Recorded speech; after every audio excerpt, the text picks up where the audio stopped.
राम मंदिर निर्माण के सपने को साकार करने की जब बात होती है तब मैं देखता था तमाम लोग मजाक उड़ाते थे, तमाम लोग कहते थे ये हो नहीं पाएगा। अब निर्माण हो रहा है, अब इसको आप कैसे देखते हैं?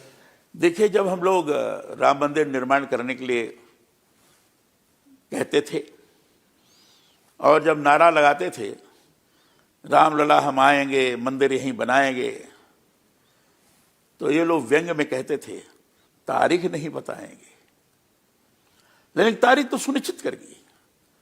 लेकिन एक चीज मैं आपको जरूर बताना चाहूंगा, संत महात्माओं ने हमेशा कहा था मंदिर जरूर बनेगा। एक ऐसे ही संत महात्मा देवरोहा बाबा थे। मैं उनका दर्शन करने जाया करता था। पूर्व प्रधानमंत्री माननीय अटल जी भी उनका दर्शन करते थे, श्रीमती इंदिरा गांधी भी जाती थी, ये हम लोग भी जाते थे और हमेशा भगत भगत कहते थे। मैं तो सांसद था जब मैं उनके पास गया था और राम मंदिर के बारे में पूछा था तो उन्होंने कहा भगत कलराज संसद में तो बोला करो, और दूसरा राम मंदिर बनेगा, जरूर बनेगा। जब पूछता था कैसे बनेगा महाराज जी, तो कहते थे कानून से बनेगा।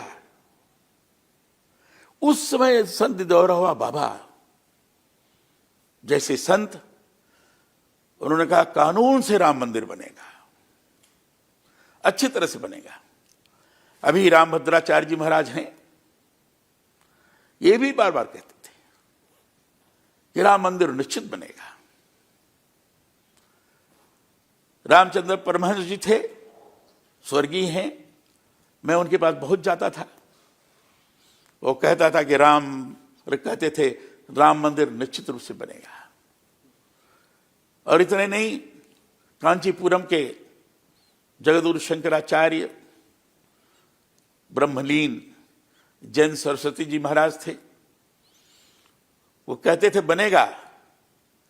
लेकिन आप जानकर प्रसन्न हो ही होंगे कि वो स्वयं अयोध्या में जाकर बिना लोगों को बताए जिन जिन मुसलमान बंधुओं की जमीन थी वहां, जिसके बारे में कहते थे कि हम नहीं देंगे, गरीब थे लोग, उनके पास जाकर कहते तुम्हें क्या चाहिए।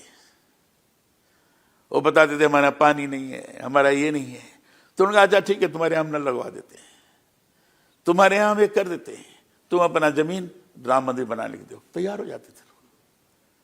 मुझे भी उनके साथ दो एक जगह जाने का सौभाग्य प्राप्त हुआ था। इसलिए मैं कह रहा हूं, जब तक ये ज्यादा प्रचारित नहीं हुआ, लेकिन वो करते थे। अटल जी जब प्रधानमंत्री थे तो उन्होंने राम मंदिर प्रकोष्ठ मंत्रालय के अंतर्गत बनाया था, जिससे संयोजक थे शत्रुघ्न सिंह IAS अधिकारी। वहां से लगातार उनका संपर्क रहता था। मैंने स्वयं प्रधानमंत्री से कहा था कि शंकराचार्य जी महाराज, तो अटल जी को जानकारी थी, वाजपेयी जी की जानकारी भी थी, लेकिन उन्होंने किसी से कहा नहीं था। तो अनेक संतों ने अपने अपने ढंग से प्रयास किया था।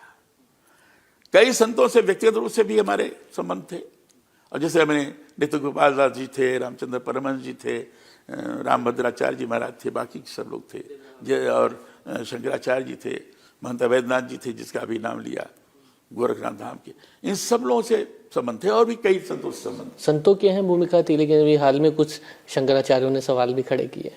तो उन्होंने कहा था कि राम मंदिर तो बनेगा, नियत है राम मंदिर बनना, उसको कोई छोड़ नहीं सकता। लेकिन अभी कितनी बलि चढ़ेगी ये कहा नहीं जा सकता। और इसलिए आज मुझे देख करके बड़ी प्रसन्नता हुई जब सुप्रीम कोर्ट ने, सर्वोच्च न्यायालय ने सर्वसम्मत से यह फैसला दिया कि वहां राम मंदिर बने। तो मुझे संत देवरोहा का वो कथन याद आ गया कि कानून से बनेगा। सर्वोच्च न्यायालय ने निर्णय दिया। जब सर्वोच्च न्यायालय ने निर्णय दिया तो स्वाभाविक है कि सर्वोच्च न्यायालय के निर्णय को कार्यान्वित करने की जिम्मेदारी सरकार की बनती है। सरकार उसको कैसे करवाती है उसके ऊपर निर्भर करता है। ये ठीक है कि सर्वोच्च न्यायालय के निर्णय के आधार पर जो ट्रस्ट बना है, न्यास बना है, राम मंदिर निर्माण ट्रस्ट, उस न्यास के माध्यम से हो रहा है। लोगों ने दान दिए हैं, दान का पैसा उसमें खर्च हुआ है। अनेक लोग स्वेच्छा जाकर कार सेवा करने के लिए तत्पर हैं। पूरे देश भर में प्रसन्नता की लहर थी।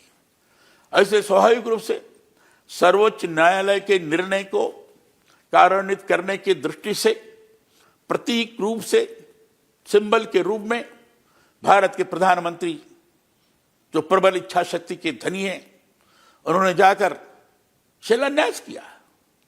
उनका दायित्व बनता था। प्रबल राम भक्त थे। मैं जानता हूं जब सोमनाथ से अडवाणी जी की रथ यात्रा निकली थी, सारा प्रबंध आदरणीय श्री नरेंद्र मोदी जी ने किया था। उस समय पूरे उस समय गुजरात प्रदेश में थे, महामंत्री संगठन के रूप में थे। पूरे प्रदेश के गांवों से संपर्क स्थापित कर राम मंदिर निर्माण की दिशा से जागरूक करते हुए उस रथ के, अडवाणी जी के रथ की उन्होंने व्यवस्था करवाई थी। और राम मंदिर के निर्माण के लिए जागरूकता पैदा करने की दृष्टि से वह रथ यात्रा हुई थी।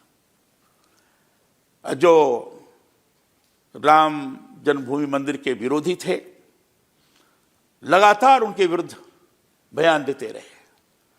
और इस समय बिहार के पूर्व मुख्यमंत्री, उन्होंने तो कहा, घोषणा की थी, कमाने नहीं देंगे बिहार में। उत्तर प्रदेश के उस समय के मुख्यमंत्री श्रीमान मुलायम सिंह जी ने, उन्होंने कहा था, घुसने नहीं देंगे। रथ यात्रा चलती रही। और बिहार में आने के बाद रथ यात्रा रोकी गई और अडवाणी जी को गिरफ्तार किया गया था। उस समय मैं भी गया था। मैं गया था पटना में, इस संबंध में सभा हुई थी, उसमें भी बोला था मैं। और आगे अभियान चले, इस दृष्टि से भी प्रयास कर रहा था।